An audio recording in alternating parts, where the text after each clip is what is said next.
ක්‍රිස්තු පූර්ව 300 කාලයක අනුරාධපුර දිස්ත්‍රික්කයේ පිහිටි මිහින්කලේ ප්‍රදේශයේ තියෙන සුන්දර ස්ථානයකට තමයි මම දැවිල්ල ඉන්නේ. ඒ තමයි රාජගිරි ලෙන.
ක්‍රිස්තුපූර්ව 300 භික්ෂූන් වහන්සේලා වස්වසන සමයේදී භාවනායෝගීව වැඩ සිටින්න තමයි මේ ලෙන් භාවිතා කරලා තියෙන්නේ.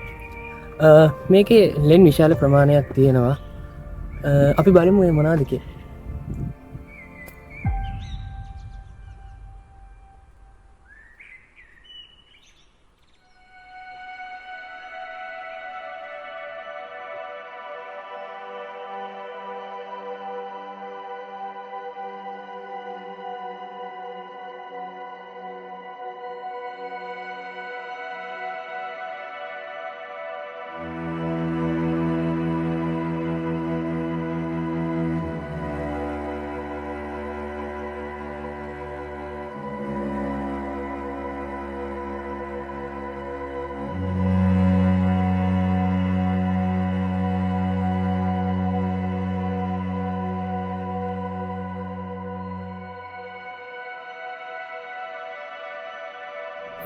විහාරයට අපි මුලින්ම ඇතුළත් අපිට දැක ගන්න පුළුවන් සඳකඩ පාන මුරගලවල් වගේ දේවල් අපිට බලා ගන්න පුළුවන්. මේ වගේ විහාරයේ ඇතුලේ සැතපෙන බිරිඳිලමක් පිළිද තියෙනවා. ඒක දැන් නටබුන් වෙලා තියෙන්නේ. දැන් මේකේ කොටස් අපි යමුකෝ දැන්.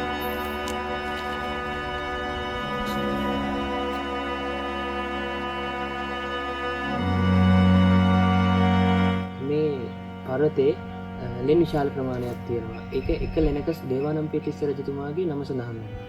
ඒ හේතුව නිසා තමයි රාජගිරි ලෙන කියලා මේකට හඳුන්වන්නේ.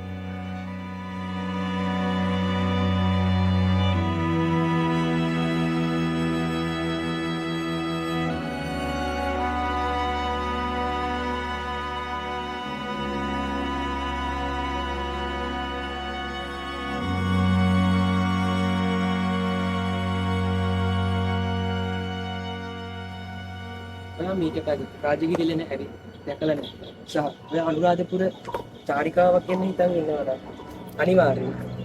ඔයා මේක ඇවිල්ලා බලන්න. මේක තියෙන්නේ මිහින්කලේ කටුසෑයලයි. වැටිලා තියෙන මාවත දිගේ කිලෝමීටර් 1.5 පමණ දුර ආවට පස්සේ කාට රාජගිරි ලෙන දැක ගන්න පුළුවන්. මේ රාජගිරි ලෙන 1926 වර්ෂයේ පුරාවිද්‍යා රක්ෂකයෙක් බවට නම් කරලා තියෙනවා. ඉතින් අනිවාර්යයෙන්ම ඔයා මේක ඇවිල්ලා බලන්න. ඔයා අනුරාධපුරේ එන්න ඉන්නවද? චාරිකාවක් අනුරාධපුරේ දාගෙන තියෙනවා නම් අනිවාර්යයෙන්ම මේක හරි සුන්දර ස්ථානයක්.